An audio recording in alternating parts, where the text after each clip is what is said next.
সত্যি থেকে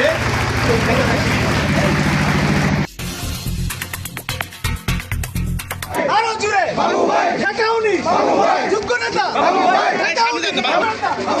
সবাই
ডাক্তার দেওয়ান সালাউদ্দিন বাবুকে বলতে বরণ করে নিচ্ছে।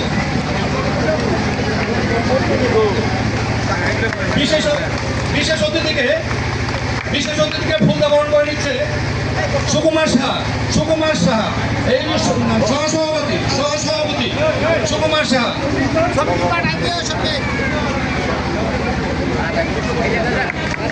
আমাদের থেকে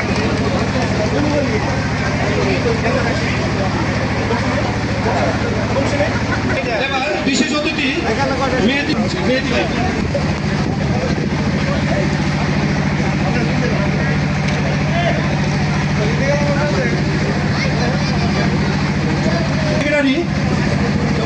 শম্ভু সাহাকে ফুলদা বরণ করেছে সুমন শাহ। ধন্যবাদ।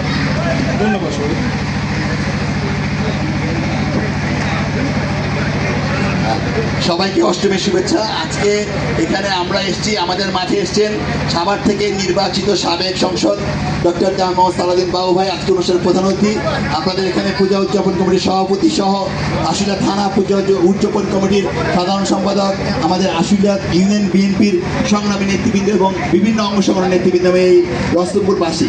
আসসালামু আলাইকুম। আসলে বক্তব্য দীর্ঘায়িত করবো না। এখন আমাদের মাঠে বক্তব্য নিয়ে আসছেন এই মিতালি যুব সংঘের সম্মানিত সভাপতি প্রদীপ শাহ। 17 বছর যাবৎ উদযাপিত হচ্ছে মিতালি যুব সংঘের এই দুর্গা উৎসব। এই দুর্গা উৎসব উদযাপিত হচ্ছে এবং আমাদের মাঝে উপস্থিত আছেন আমাদের মাননীয়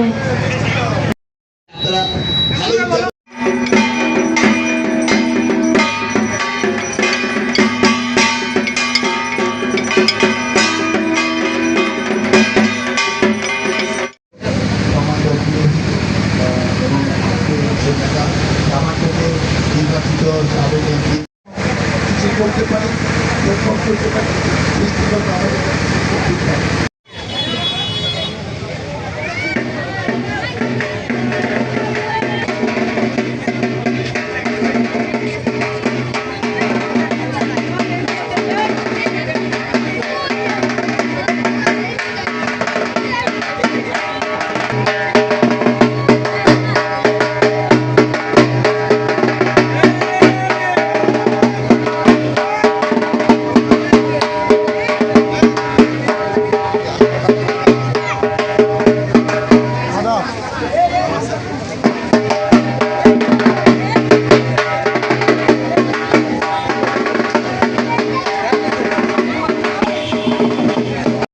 সম্পাদক ডাক্তার মেহেদি হাসান আজাদকে ফুল দিয়ে বরণ করে নিচ্ছেন সনাতন বর্মন।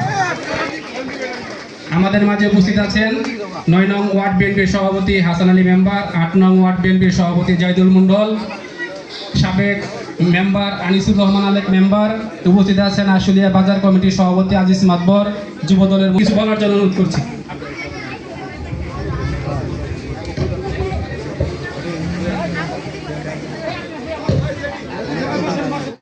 চেয়ারপারসন দেশনেত্রী বেগম খালেদা জিয়ার আহ্বানে আজকে আমাদেরকে পাঠিয়েছেন।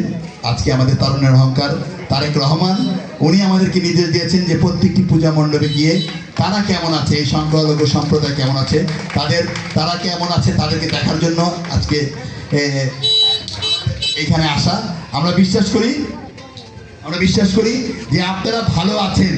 গতবারে যে পূজা হয়েছে, যে সংখ্যা আপনাদের ছিল তার থেকে এইবার সংখ্যা কেটে গেছে। আমাদের অসাম্প্রদায়িক বাংলাদেশ তৈরি করার জন্য, অসাম্প্রদায়িক এই রস্তমপুর তৈরি করার জন্য, অসাম্প্রদায়িক এই আশুলিয়া ইউনিয়ন তৈরি করার জন্য আপনারা কাজ করছেন, আমরা কাজ করছি। আমরা চাই হিন্দু, বৌদ্ধ, খ্রিস্টান সব ধর্মাবলম্বীরা মানুষ একসাথে বসবাস করবে। আমরা এই আপনাদের পূজা পার্বণে আমরা আসবো। আপনারা আমাদের যে ধর্মীয় অনুষ্ঠান আছে, ঈদ আছে, ঈদুল আজহা, এইসব অনুষ্ঠানে আপনারা আমাদের সাথে শরীক হবেন। আমাদের সাথে সম্প্রতি ভালোবাসার যে বন্ধন আপনাদের রয়েছে, এটা আজকের না, এটা যুগ যুগ ধরে আমাদের পিতামহরা যারা আপনাদের সাথে, যে আপনাদের পরিবারের সাথে, আপনাদের এলাকার সাথে যে সম্পর্কের এই বন্ধনটা রয়ে গেছে। আমরা বিশ্বাস করি এই বন্ধন আপনাদের থাকবে। আজকে আমাদের এই মাঝে কিছু বলার জন্য আমি অনুরোধ করব আমাদের এই 9 নং ওয়ার্ডের সভাপতি আমাদের হাসান মেম্বার সাহেবকে। উনি খুব সংক্ষিপ্ত কিছু বলবেন, তারপরে এমপি সাহেব বলবেন। এবং আমি দুঃখ প্রকাশ করছি অন্য কোনো নেতৃবৃন্দ বা অন্য কাউকে আমরা বক্তব্য দেওয়ার সুযোগ পাচ্ছি না, কারণ সরকারি সময় সুন্দরভাবেই উদযাপিত হয়েছে। কারণ প্রত্যেকটি সরকারের নৈতিক দায়িত্ব এইসব পূজা মণ্ডপ প্রতিমা রক্ষা করা এবং হিন্দুদের পাশে থাকা। আজকে একটা অন্তর্বর্তীকালীন সরকার, আমরা আশা করছি ফেব্রুয়ারি মাসের নির্বাচনের মাধ্যমে একটি নতুন সরকার দেশ পরিচালনার দায়িত্ব পাবে। আমি সেই যাত্রা আপনাদেরকে সাথে চাই, পাশে চাই। পরিশেষে আমি যে কথাটা বলতে চাই যে আগামী নির্বাচনে আমি যেন ভোটে বিজয়ী হয়ে আপনাদের পাশে থেকে, আপনাদের কল্যাণে, আপনাদের সাথে থেকে, আপনাদের মঙ্গলে আরও বেশি বেশি ভূমিকা রাখতে পারি এবং আপনাদের সেবা খেদমত করে যেন অনন্য দৃষ্টান্ত স্থাপন করতে পারি। সৃষ্টিকর্তা আমাকে যেন সেই তৌফিক দেয়। আপনারা ভালো থাকেন, সুস্থ থাকেন। আগামীতে এই যা উন্নয়ন হবে সব কিছুর মধ্যে আপনারা সম্পৃক্ত থাকবেন, এই আশ্বাস ব্যক্ত করে আমি আমার বক্তব্য শেষ করছি। সবাইকে আবারও শারদীয় শুভেচ্ছা জানাচ্ছি।